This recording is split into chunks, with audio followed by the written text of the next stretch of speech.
Hello guys, and welcome back to another very quick video just going over the trade plan for Bank of America. Now Bank of America is a inverse head and shoulder play. So as you guys can see, we have the left shoulder, we have the right shoulder. So they're both of them around the same area right over here, and then we have the inversed head, and then our breakout price is 42.15, right around this area, and our price target is 43.50. So breakout to all-time highs. Now not just Bank of America, we have all the banks. Very nice setup. For example, today we had the setup on C, which it broke out very nice and it filled the gap.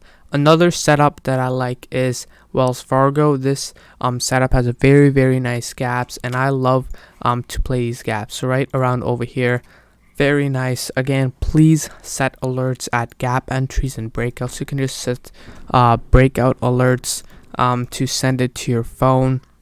So overall, Bank of America is the play for tomorrow. Keep in mind that we can reject, so let's look at the path tool. If we do reject, expect something like ascending triangle, like that. But if we do reject, most likely cutting it. This is a example of the inverse head and shoulder. So we have this left shoulder, head, and right shoulder, and it rejected right over here, and we came back down to support. So please keep in mind, right over here. And I think we're going to be getting a mini rotation back into banks and airlines.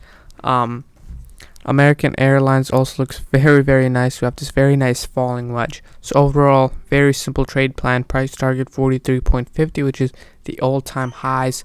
And overall, thank you for watching. We're almost at 2,000 subscribers.